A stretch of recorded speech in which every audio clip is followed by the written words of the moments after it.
जय हिंद दोस्तों, aspirants mathematics के यूट्यूब चैनल में आप सभी का फिर से स्वागत है। पिछली वीडियो में हम लोग सॉल्यूशन ऑफ लीनियर इक्वेशन का पढ़ रहे थे। Solution of linear equation chapter मतलब टॉपिक पढ़ रहे थे। कल उसका थ्योरी कंप्लीट हम लोगों ने किया था और बोले थे कि नेक्स्ट वीडियो में हम लोग कुछ क्वेश्चन करने वाले हैं जो कि किसी कम्पिटिटिव एग्जाम में या फिर CBSE या बोर्ड्स में किसी बोर्ड्स में पूछा हुआ। ठीक ना, आपके बोर्ड्स पर मैंने 2 क्वेश्चन लिया है। पहला क्वेश्चन ये CBSE 2016 में एनुअल एग्जाम में पूछा हुआ है और ये क्वेश्चन कम्पिटिटिव एग्जाम का क्वेश्चन पूछा हुआ है। किसका मुझे ध्यान में नहीं, लेकिन ये कम्पिटिटिव एग्जाम का पूछा हुआ क्वेश्चन है।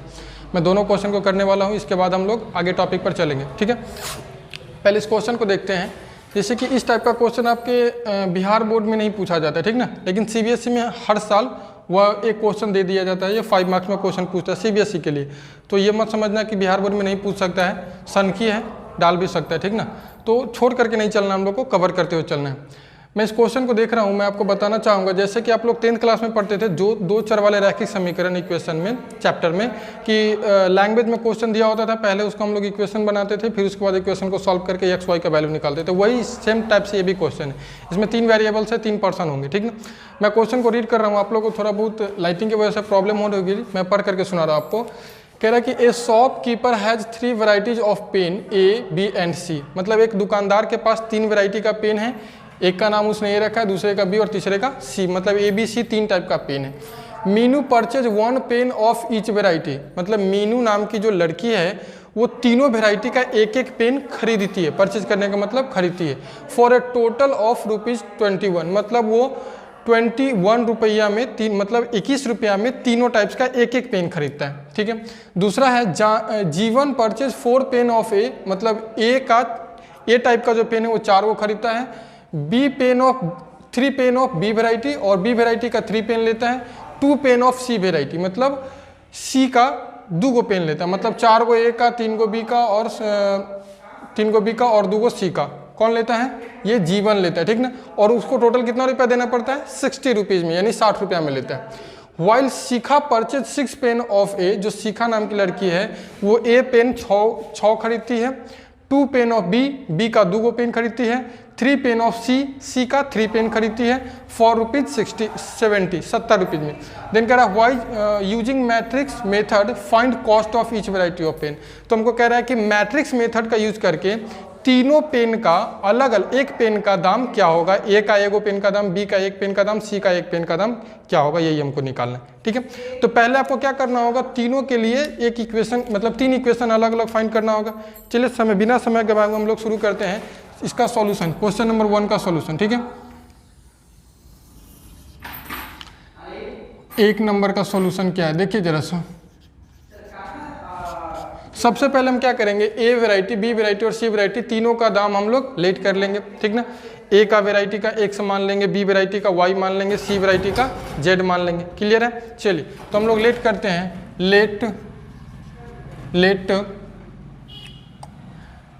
Late cost of 1 pen of variety A equal to X rupees. Cost of 1 pen of variety B is equal to Y rupees. Cost of 1 pen of variety C is equal to Z rupees. Clear है। अब क्या करना है हम लोग को, according to question के अनुसार कि क्वेश्चन क्या कर रहा है, अकॉर्डिंग टू क्वेश्चन। लैंग्वेज वाले क्वेश्चन से घबराइएगा मत, ठीक ना, उसमें कुछ नहीं होता है, बस आप इक्वेशन कन्वर्ट करिए, उसके बाद बहुत आसान हो जाएगा। अकॉर्डिंग टू क्वेश्चन किसके लिए, सबसे पहला कौन है, मीनू के लिए। ठीक ना, फॉर मीनू क्या करती है, एगो पेन A का खरीदता है, एगो B का और एगो C का। था मतलब अगर एक पेन खरीदता है तो A का एक पेन का दाम अगर X रुपया है तो मीनू के लिए क्या हो जाएगा, X plus Y plus Z is equal to कितना रुपीज़ इसको देना पड़ता है, 21 रुपीज़ देना पड़ता है। क्लियर है, ये आपका इक्वेशन फर्स्ट होगी। इधर क्लियर। सेकेंड है फॉर जीवन नाम का जो लड़का है वो क्या करता है, 4 पेन लेता है ए का, तो ए का एक पेन का दाम x है, तो 4 पेन का दाम क्या हो जाएगा 4x, ठीक ना, अकॉर्डिंग टू क्वेश्चन, ठीक ना। 4 पेन ए का लेता है, बी का 3 पेन लेता है तो प्लस 3y, और सी का क्या लेता है 2 पेन लेता है प्लस 2z इक्वल टू, इसको कितना पे करना होता है 60 रुपीज, इक्वेशन 2। और वाइल शिखा के लिए, for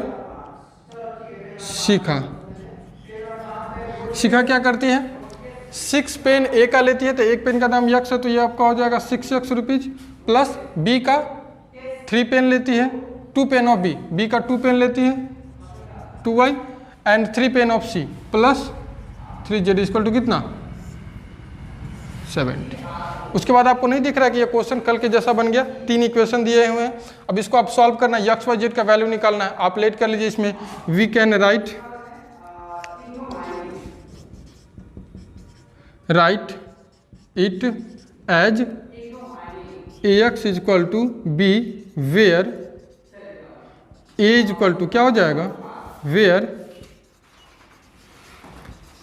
a is equal to क्या आपका हो जाएगा, मैट्रिक्स ये आपका आएगा 4 3 2 सॉरी 1 1 1 1 1 1 4 3 2 4 3 2 6 2 3 6 2 3, क्लियर। मैट्रिक्स एक्स आपका क्या बन जाएगा x Y z, matrix b आपका क्या बनेगा, मैट्रिक्स बी आपका बनेगा 21 60 एंड 70, 21 60 एंड 70। इसके बाद का काम आप लोग बहुत अच्छे से जानते हैं, कल भी हम लोगों ने किया था, उसी चीज़ को यहाँ भी करेंगे, ठीक है।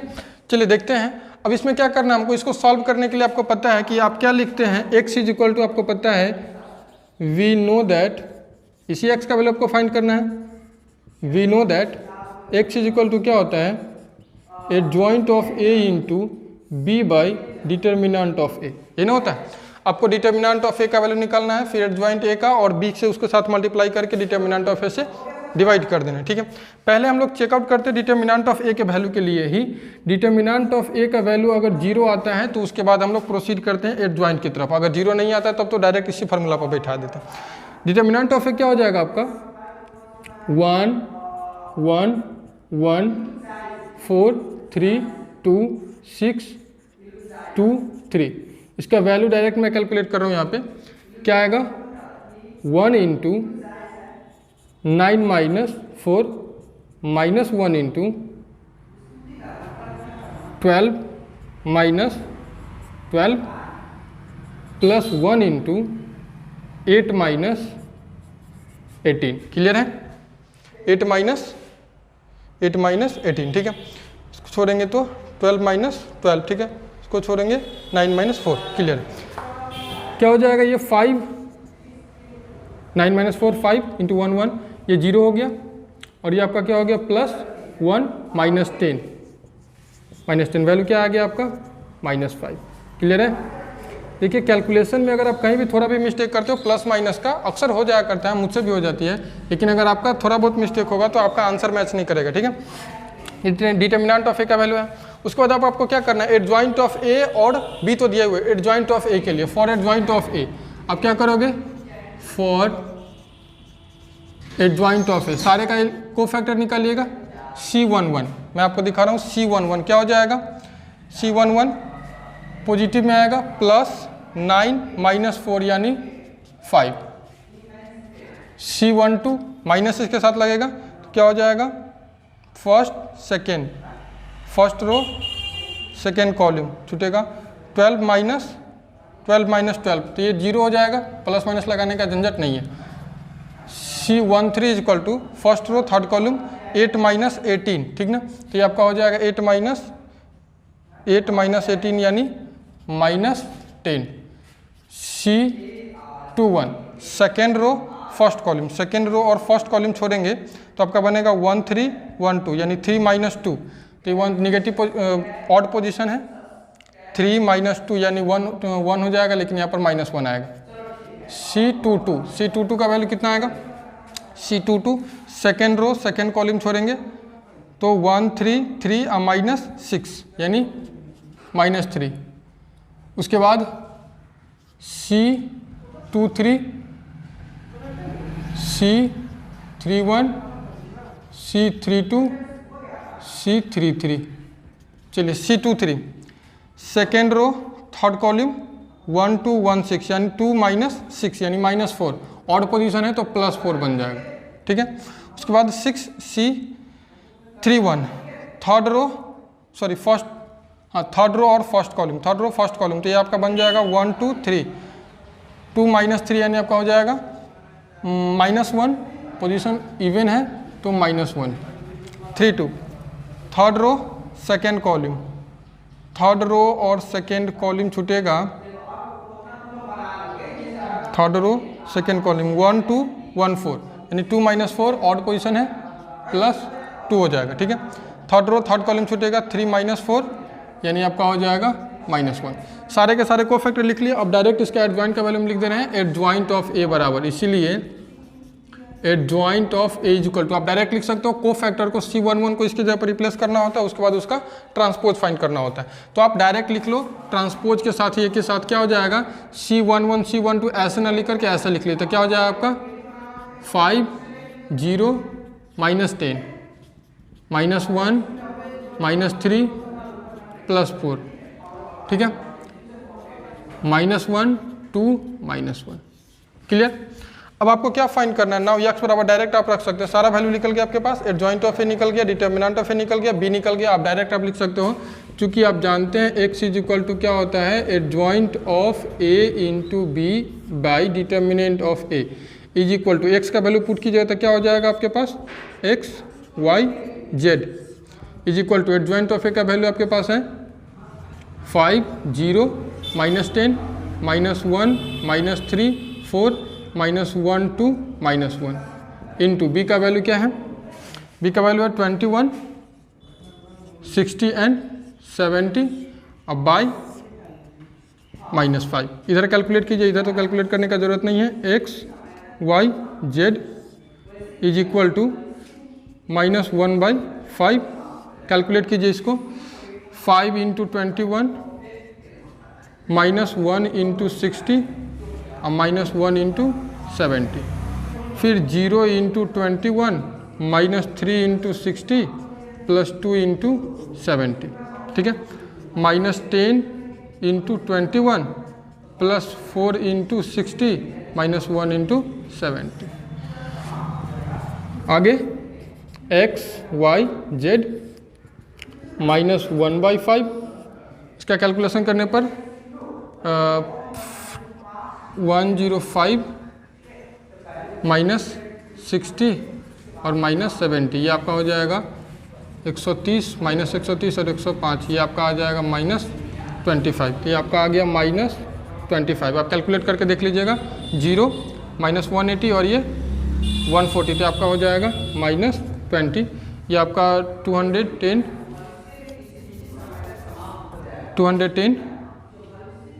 और ये 240 बच गया 30 और ये 70, ये आपका दे देगा -40। क्लियर है, कहीं पे गलती नहीं किया, 140 और ये सॉरी यहाँ पे 40 नहीं, यहाँ पे 20 नहीं है, यहाँ पे 40 है, ठीक है। क्लियर है।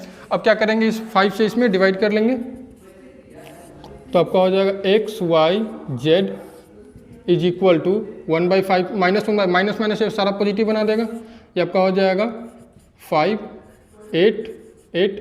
कंपेयरिंग वी गेट क्या पाइएगा आप लोग, यहाँ पे थोड़ा सा दिख रहा होगा, नीचे नहीं दिख रहा है क्या, चलिए यहाँ पर लिख देते हैं comparing we get, comparing we get x is equal to 5 y equal to 8, z equal to 8, ठीक ना।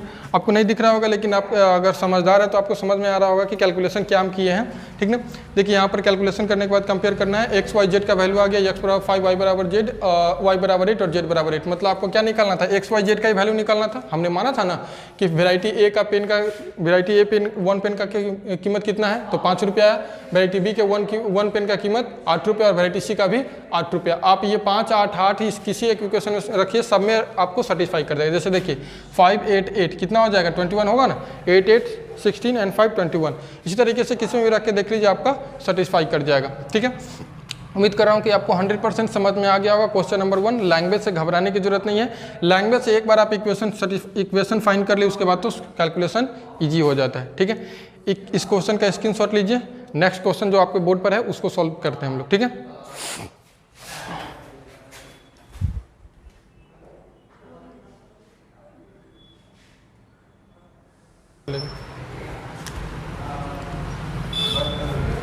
ये सेकंड नंबर क्वेश्चन, इससे पहले लिखे थे उसमें थोड़ा सा मिस्टेक था, ये कंडीशन गलत लिखा होता है, इसलिए मैंने फिर से लिख दिया, ठीक है।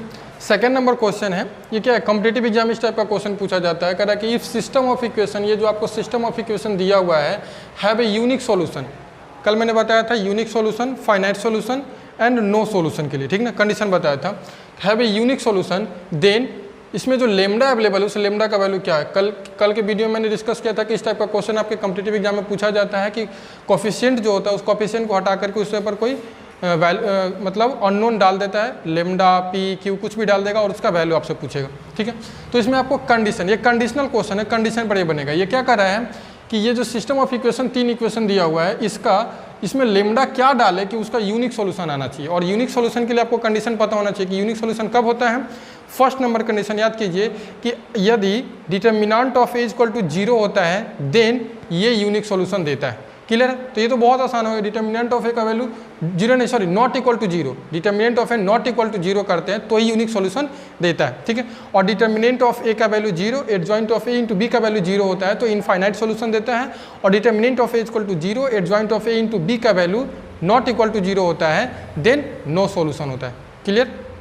चलिए इसको प्रोसीड करते हैं। तो सबसे पहले इसमें वही काम करेंगे, डिटर्मिनेंट मतलब एक ए बी, ए एक्स और जेड को छांट, ए एक्स और बी को छांट लेंगे, ठीक है। इसमें क्या करेंगे, सबसे पहले ये कॉम्पिटिटिव क्वेश्चन है तो ज़्यादा इसमें डीप ले जाने की जरूरत नहीं है, आप नॉर्मली इसको फाइंड कर सकते हैं। सीधा आप क्या लिखिएगा यहाँ पर, लेट आपका मैट्रिक्स ए क्या बन जाएगा, मैट्रिक्स ए जो आपका बनेगा वो बनेगा लेमडा 2 -2 4 2 लेमडा -1 6 6 लेमडा। क्लियर है। एक्स वाई जेड से इसमें मतलब है नहीं, हमको सॉल्यूशन ही फाइंड करना है, हमको सिर्फ इस लेमडा का वैल्यू पता करना है। तो हम जानते हैं यहाँ पर कह रहा है सिंस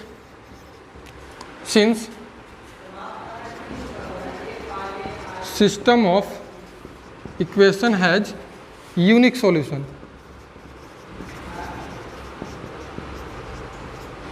सो से क्या हो जाएगा, determinant of A not equal to 0 होना चाहिए। ये ना कंडीशन इसमें सब अप्लाई होगा, ये कंडीशन आप अप्लाई कर दीजिए, हो गया, इसमें कोई दिक्कत नहीं है।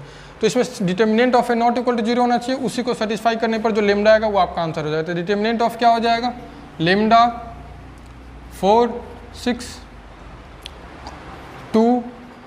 2 lambda 6 -2 -1 lambda not equal to 0।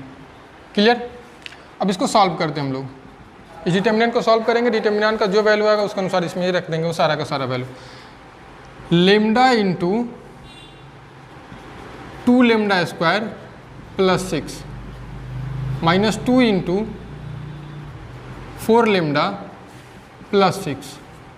Clear. -2 into 24 -12 lambda जो लिखो 0। क्लियर है। आगे देखते हैं इसमें, ये आपका हो जाएगा 2 lambda cube plus 6 lambda -8 lambda -12 -48 plus 24 lambda is equal to 0। आगे 2 लेमडा क्यू प्लस 24 एंड 6 30 -8 कितना हो जाएगा 22 लेमडा। क्लियर। प्लस पॉजिटिव, और ये कितना हो जाएगा -60 इज इक्वल टू 0। थोड़ा भी कहीं अगर मिस्टेक होगा तो फिर जाएगा। चलिए फिलहाल देखते हैं, अगर दिक्कत होगा तो फिर से एक बार रीचेक कर लेंगे। 2 कॉमन आ जाएगा आपका, lambda cube 22 lambda 11 lambda -30 is equal to 0 is equal to lambda cube plus 11 lambda -30 is equal to 0। ये 2 जो गुना में था इधर भाग में जाएगा, 0 हो जाएगा। अब देखिए आपका त्रिघात समीकरण जिसको कह सकते हैं, क्या कह सकते हैं, है ही त्रिघात समीकरण। अगर ये द्विघात रहता, क्वाड्रेटिक रहता, तो इजी वे में फर्स्ट इंटू लास्ट पे इसको सॉल्व कर सकते, तोड़ सकते थे। क्यूबिक है, इस क्यूबिक को तोड़ने का रूल्स आप लोग 9th क्लास में पढ़े होइएगा, ठीक है। 9th क्लास में पढ़े होइएगा कि क्यूबिक को तोड़ने का रूल क्या होता है। मैं यहाँ पर थोड़ा सा उसका डिस्कशन करना चाहूँगा, क्योंकि यहाँ पर बहुत सारे बच्चे कंफ्यूज हो सकते हैं कि यहाँ पर कैसे आप ब्रेक कर लिए, ठीक ना। एक बहुत ही बेस्ट तरीका है उसके लिए। सबसे पहले हम क्या करते हैं, ये जो कांस्टेंट टर्म है इसका फैक्टर लिखते हैं इसमें, ठीक ना। जितने भी फैक्टर है वो इसमें पुट करते हैं उसके जगह पर, ठीक है। सॉरी, यहाँ पर नॉट इक्वल टू 0 सब में होगा, हम 0 लेते आ गए, ठीक है, नॉट इक्वल टू 0। इस 30 का जो फैक्टर होगा क्या हो जाएगा, +-1 +-2 +-3 +-5 +-6 के बाद +- इसके बाद ये आपका हो जाएगा +-15 +-13। तो कोई एक वैल्यू रखने पर जो टोटल वैल्यू 0 के बराबर कर दे वो इसका एक सॉल्यूशन हो जाएगा, ठीक है। चलिए लेमडा बराबर हम लोग चेक करते, वही अपनी मर्जी से डाल कर। लेमडा बराबर अगर 1 डालते हैं, 1 यानी 1 + 11 - 30, क्या ये 0 आएगा? ये 0 नहीं आएगा, छोड़िए। लेमडा बराबर अगर 2 डालते हैं तो आपका हो जाएगा 2 का होल क्यूब 8 + 11 × 2 यानी 22 - 30 वेरी गुड, आ गया। लेमडा इक्वल टू 2 रखने पर आ गया। तो आप इसको डिवीजन मेथड से भी यहाँ से सॉल्व कर सकते हो, या मैं जो अप्लाई करता हूँ हमेशा, क्योंकि मुझे वो बहुत आसान लगता है, वो भी अप्लाई कर सकते हैं, ठीक ना। तो डिवीजन मेथड करने का मतलब लेमडा बराबर 2 रखने पर 0 आया है, इधर आएगा तो क्या हो जाएगा, लेमडा -2 से डिवाइड कीजिएगा। लेमडा -2 से इसको डिवीजन कीजिएगा, डिवाइड कीजिएगा, तो एक आपको क्वाड्रेटिक इक्वेशन इसमें आ जाएगा, ठीक है। और उस क्वाड्रेटिक को तोड़ लीजिएगा, ब्रेक कर लीजिएगा, हो जाएगा, ठीक है। कोई भी आप कर सकते हो, मैं दिखा दे रहा हूँ आपको। जैसे कि देखिए लेमडा -2 से अगर इसमें डिवाइड करते हैं आप, लेमडा -2 से क्या है, लेमडा क्यू प्लस 11 लेमडा -30। लेकिन मैं इसको प्रीफर नहीं करता हूँ क्योंकि ये बच्चों वाली बात है, ठीक है। क्या हो जाएगा, लेमडा से डिवाइड करेंगे, lambda Q -2 lambda, sorry lambda square से हो जाएगा, ठीक है। तो 2 lambda square minus plus cancel out, ये आपका हो जाएगा 2 lambda square plus 11 lambda -30 plus 2 lambda से हो जाएगा तो 2 lambda square -4 lambda minus plus cancel, और ये आपका हो जाएगा 15 लेमडा -13। अब कितना हो जाएगा, 15 जा तो 15 लेमडा -30 कैंसिल हो गया। यानी आपका क्या है, क्वाड्रेटिक में आ गया lambda square plus 2 lambda plus 15, दिख रहा होगा क्या है हमको, lambda square plus 2 lambda plus 15। अब आप एक बात बताओ, इस दोनों को मल्टीप्लाई करके लिखिएगा, इतना के बराबर लिख सकते हैं नहीं, ठीक ना। 8 क्लास में आप लोग पढ़े होगा, भाज्य बराबर भाज्य गुने भागफल जोड़ शेष, याद होगा। भाज्य बराबर भाज्य गुने भागफल जोड़ शेष, शेष तो 0, उससे कोई फर्क नहीं पड़ता, मतलब इसके बराबर ये दोनों का मल्टीप्लिकेशन हम लोग लिख सकते हैं। इधर क्लियर। तो आप यहाँ पर डायरेक्ट लिख सकते हो इसको लेमडा -2 इंटू इतना, ठीक ना, अगर करना चाहो तो। नहीं तो मैं जो मेथड अप्लाई करता हूँ हमेशा, वो क्या देखिए कि हमेशा मुझे ध्यान में रखना है कि लेमडा -2 बनाना है, तो इसमें हम क्या लिखेंगे, उसको उस टाइप से ब्रेक कर लेते हैं। देखिए जरा सा आएगा वही, इसमें कोई शक नहीं है। लेमडा क्यू, इसके साथ हम लोग -2 लेमडा स्क्वायर रख देते, तो कोई दिक्कत है क्या, -2 लेमडा स्क्वायर अब +2 लेमडा स्क्वायर कैंसिल हो जाएगा ना, इसके आने से कोई फर्क नहीं पड़ा, नहीं ना पड़ा। अब 2 लेमडा स्क्वायर आए तो इसके अनुसार आगे हमको 2 कॉमन लेना है, तो क्या करेंगे इसमें -4 लेमडा, क्लियर है। अब यहाँ पर -4 लेमडा है, यानी यहाँ पर क्या डालना होगा, 15 लेमडा, तब तो ये दोनों ऐड होकर के 11 लेमडा बन जाएगा। -13 इज इक्वल टू कितना, नॉट इक्वल टू 0। मैंने ये किया है, आपकी मर्जी, आप डिवाइड करके भी कर सकते हो, मुझे कोई एतराज़ नहीं। यहाँ पर ये मर्जी ये कर ले या फिर ये कर लीजिए, कोई दिक्कत नहीं। इसमें से क्या कर लीजिए आप, इसमें से क्या कॉमन आएगा, आपका लेमडा स्क्वायर कॉमन आएगा, तो आपका बन जाएगा लेमडा -2 प्लस इसमें से क्या कॉमन आएगा, 2 लेमडा कॉमन आएगा तो लेमडा -2, इसमें से 15 कॉमन आएगा तो लेमडा -2 नॉट इक्वल टू 0। आगे देखिए लेमडा -2 सब में कॉमन है, तो lambda lambda minus 2 into lambda square plus 2 lambda plus 15 is equal to not equal to 0। दोनों पार्ट को अलग कीजिएगा तो एक आपका हो जाएगा lambda minus 2 not equal to 0, एक आपका होगा lambda square plus 2 lambda plus 15 not equal to 0। तो यहाँ पर आपको क्या आ जाएगा, लेमडा नॉट इक्वल टू 2 उधर जाएगा। तो और इसका ज़रा से देखते हैं, इसका डिस्क्रिमिनेंट अगर चेक करते हैं तो ये हमको देता है ये रियल वैल्यू देगा या नहीं। तो इसका डी कितना हो जाएगा, इसका D b square 4 minus 4ac 120 negative में आ रहा है, यानी डी लेस देन 0 हो रहा है। और डी लेस देन 0 हो रहा है मतलब इसका जो वैल्यू आएगा लेमडा का वो क्या आएगा, इमेजनरी आएगा। अभी जानते हैं 10th क्लास में ये बात पढ़े हुए थे, इमेजनरी आएगा। और ये ऐसा कोई ऑप्शन भी नहीं कि इमेजनरी इसमें टारगेट करना हमको, तो यानी हमारा राइट आंसर क्या हो जाएगा, यहाँ पर आगे लिख लीजिएगा इमेजनरी सॉल्यूशन आएगा।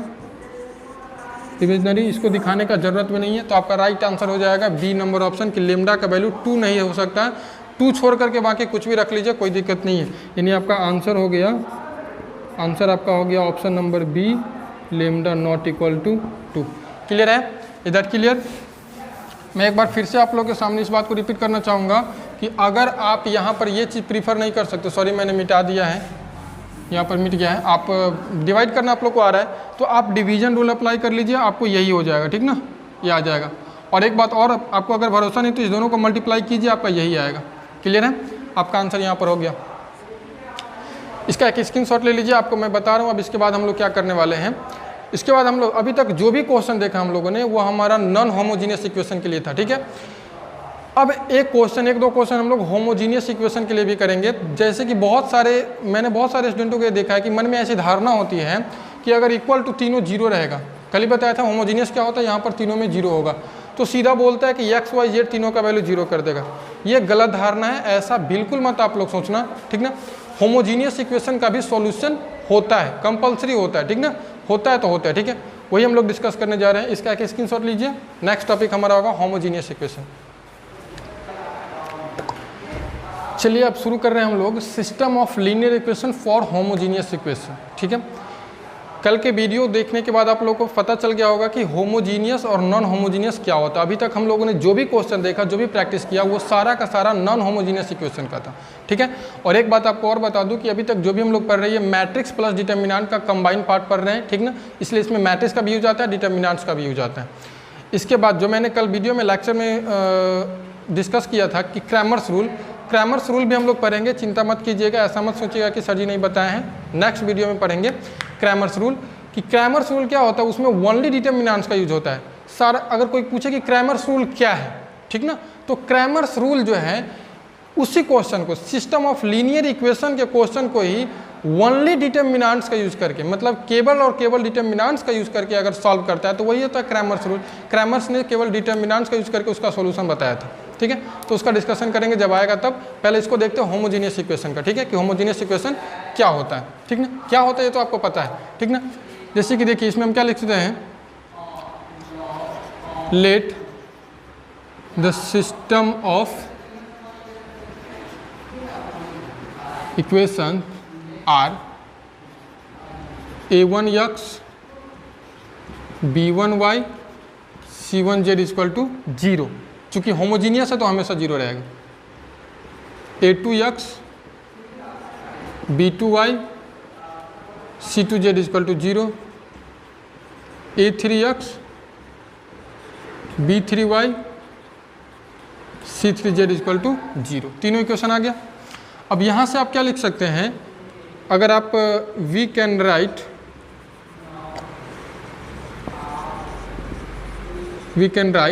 It as ax equal to b, जहाँ पर a आपका हो जाएगा वेयर a जो होगा x y z का coefficient a1 b1 c1 a2 b2 c2 a3 b3 c3, x आपका हो जाएगा x y z and b आपका क्या हो जाएगा 0 0 0। क्लियर। इसमें बहुत मतलब बड़ा ही अजीब सिचुएशन आता है, जैसे कि देखने से लग रहा है कि जब इक्वल टू पार्ट में 0 है, आप ध्यान से सुनना, यहाँ पर थोड़ा सा मिस्टेक करोगे फिर बहुत कन्फ्यूज हो जाओगे। जब इक्वल टू पार्ट में हमेशा 0 है तो यहाँ पर चाहे जो भी आएगा, जैसे कि इसको सॉल्व करने के बाद एक मैट्रिक्स आएगा ना, और इधर ये तो मैट्रिक्स 0 0 है, तो जो भी मैट्रिक्स आएगा तो उधर जो वैल्यू आएगा उसका वैल्यू तो जैसे कि एक्स वाई जेड के फॉर्मेट में आएगा, इधर तो एक्स वाई जेड ही रहेगा। जैसे कि आप देखिए, यानी आप इसको क्या लिखिएगा कि ए को जब ये इधर आएगा, यानी एक्स बराबर आपका क्या हो जाएगा, एक्स इज इक्वल टू हो जाएगा A adjoint of A into B by determinant of A. Clear है? यही, यानी आप ये कह सकते हैं कि एक्स वाई जेड का वैल्यू, अब सोचिए बी का तो वैल्यू 0 है, तो चाहे कुछ भी हो आने पर तो 0 ही आने वाला है, तो इधर क्या हो जाएगा 0 0 0, यही ना होगा। तो आप सोच रहे सर एक्स का वैल्यू 0, वाई का वैल्यू 0, जेड का वैल्यू 0, इसको तो प्रोसीड करने का जरूरत ही नहीं है, यह हमेशा एक्स वाई जेड का वैल्यू 0 ही देगा। तो आपको बता दे ऐसा बिल्कुल भी नहीं है कि हमेशा 0 ही देगा। क्वेश्चन जब आपके सामने आएगा तो आपको समझ में आ जाएगा कि ऐसा क्या होता है, ठीक ना। ये एक सॉल्यूशन भी है, x बराबर 0, y बराबर 0, z बराबर 0, ये एक यूनिक सॉल्यूशन है और इसको इसी का नाम दिया गया है ट्रैवियल सॉल्यूशन, ठीक ना। ट्रैवियल और नॉन ट्रैवियल, इस पर IIT से बहुत क्वेश्चन पूछा जाता है ट्रैवियल और नॉन ट्रैवियल से रिलेटेड, ठीक ना। कहोगे तो वो भी मैं दिखा दूंगा। तो यहाँ पर तो ये फिक्स हो गया, तो ये भी सही है कि ये फिक्स हो गया। अब आपको जब कंडीशन बताऊंगा तो समझ में आ जाएगा, ठीक ना। कंडीशन बता रहा हूँ, तो कंडीशन फॉर सॉल्युबिलिटी पढ़ते हैं हम लोग। इसमें 3 कंडीशन, इसमें भी पहला कंडीशन क्या है, पहला कंडीशन है if determinant of A not equal to 0 then the equation, then the system of linear equation are consistent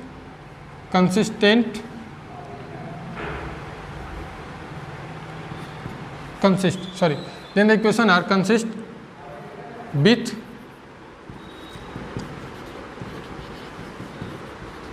unique solution, या इसी को आप कह सकते हैं जीरो सॉल्यूशन, और इसी को ट्राइवियल सॉल्यूशन भी कहा जाता है, ट्राइवल सॉल्यूशन या ट्राइवियल सॉल्यूशन। दैट मीन्स इसका मतलब क्या हुआ कि जब अगर डिटर्मिनेंट ऑफ ए का वैल्यू 0 नहीं आता है, देन आपका x बराबर y बराबर z बराबर हमेशा क्या आएगा, 0 ही आएगा। ट्राइवियल सॉल्यूशन कह दे, जीरो सॉल्यूशन कह दे, यूनिक सॉल्यूशन कह दे, तो सिंपल सी बात है, वहाँ पर x y z तीनों का वैल्यू क्या हो जाएगा, 0 के बराबर हो जाएगा, ठीक है। फिक्स है ये, किसके लिए, तो होमोजीनियस इक्वेशन के लिए।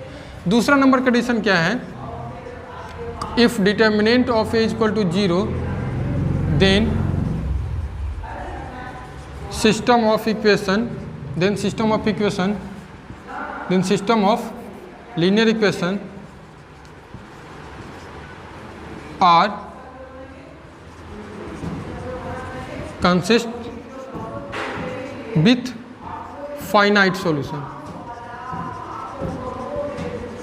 with finite solution मतलब इसमें infinite solution, with infinite solution,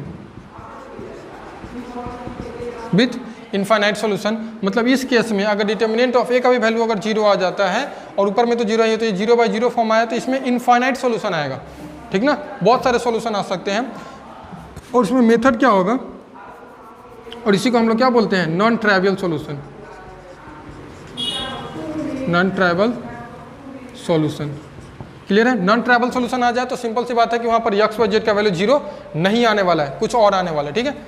चलिए, इसमें मेथड क्या होगा, वही मेथड होगा जो पिछली बार मैंने आपको बताया था कि put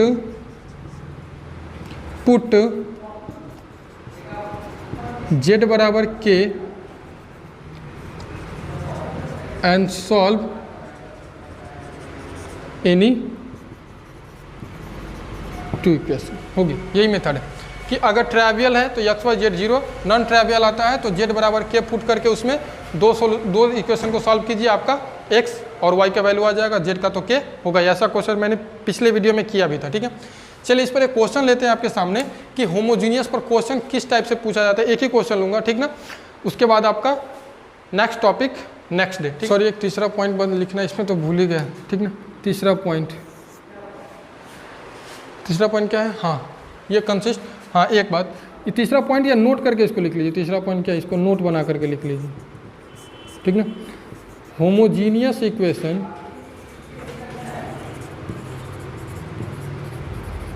never can be inconsistent, ठीक है, ये कभी भी इनकंसिस्ट नहीं हो सकता। मतलब ये जब भी इसका कोई ऐसा नहीं है कि इसका नो सॉल्यूशन होगा, ऑलवेज सॉल्यूशन होगा तो होगा, ठीक ना, या तो जीरो सॉल्यूशन है या फिर इनफाइनाइट सॉल्यूशन है। चलिए अब इसका स्क्रीनशॉट ले लीजिए, एक क्वेश्चन लेते हैं आपके सामने।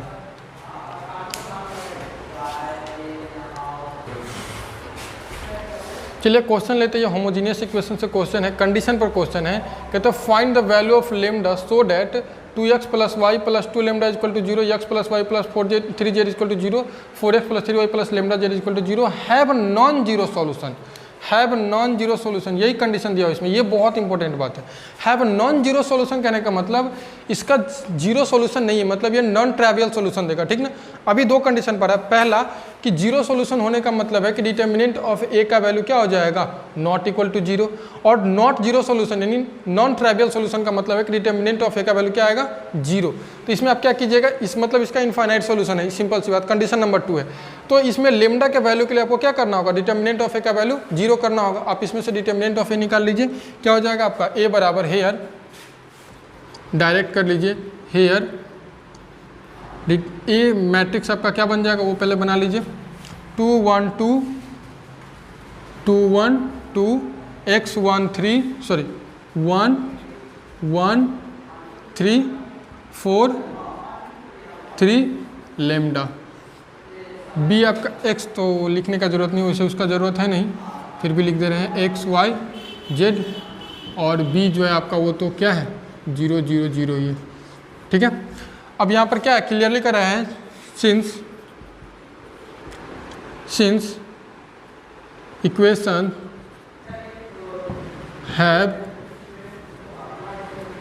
Non zero solution so determinant of A equal to कितना, जीरो।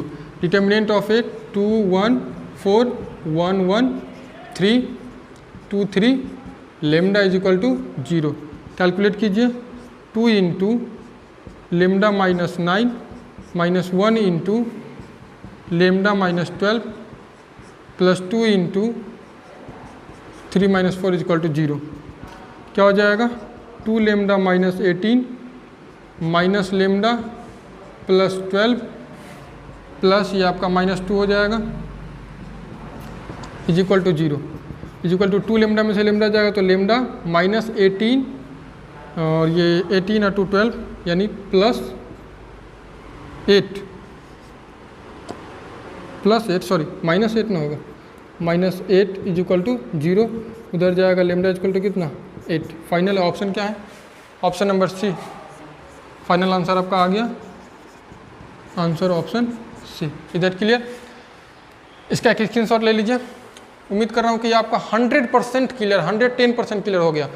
इससे बेसिक आपको क्या बताऊँ यार, इतना इजी वे में सॉल्व करते जा रहा हूँ क्वेश्चन को, इसके बावजूद भी अगर आपको नहीं समझ में आ रहा है तो फिर माफ़ करो भाई, ठीक ना, क्योंकि इससे आसान मुझे नहीं लगता कि इससे आसान और कुछ हो सकता है। तो अभी हमने होमोजीनियस इक्वेशन को पूरा का पूरा सॉल्व कर लिया कि कल के क्लास में नॉन होमोजीनियस इक्वेशन का देखा था, ठीक ना। बोर्ड्स के लिए तो इंपॉर्टेंट नहीं है, मैं बार बार ये बात बोल रहा हूँ, बोर्ड्स के लिए इसका कोई महत्व नहीं है, आपके बिहार बोर्ड्स के लिए खास करके लिए। हाँ, सीबीएसई में होमोजीनियस से कभी पूछ दे वो अलग बात है, लेकिन बिहार बोर्ड में तो कतई नहीं, कभी नहीं पूछ सकता है, ये मैं गारंटी के साथ कह सकता हूँ, ठीक है। चलिए अब बात कर रहा हूँ कि यही चीज़, सेम यही क्वेश्चन, सेम यही सारा चीज़ क्रैमर्स रूल से भी सॉल्व हो सकता है, ठीक ना। तो क्रैमर्स रूल में क्या है, मैट्रिक्स का कोई लफड़ा नहीं आएगा, उसमें केवल और केवल डिटर्मिनेंट्स का यूज करना है, ठीक ना, केवल डिटर्मिनेंट्स के आधार पर बनेगा। वही क्वेश्चन को, उसी क्वेश्चन को क्रैमर्स रूल से भी हम लोग सॉल्व कर सकते हैं। तो नेक्स्ट लेक्चर में हम लोग क्रैमर्स रूल लेकर के आ रहे हैं आपके लिए, ठीक ना। अगर आप इंटरेस्टेड हैं, आपको लगेगा कि बहुत अच्छा है। और एक बात और बता दूं कि कभी भी कॉम्पिटिटिव एग्जाम में अगर आपको इस टाइप का क्वेश्चन मिले, चाहे कोई भी क्वेश्चन होमोजीनियस का हो या नॉन होमोजीनियस का, आप क्रैमर्स रूल ही अप्लाई करना, क्योंकि वो ईजी वे में कम समय में सॉल्यूशन देता है, ठीक ना। इसमें पूरा मैट्रिक्स का मल्टीप्लिकेशन वगैरह सब आ जाता है, उसमें ऐसा लफड़ा कुछ नहीं है, ठीक है। तो आज के लिए बस इतना ही, मिलते हैं फिर नेक्स्ट लेक्चर में। आज के लिए जय Hind, thank you so much.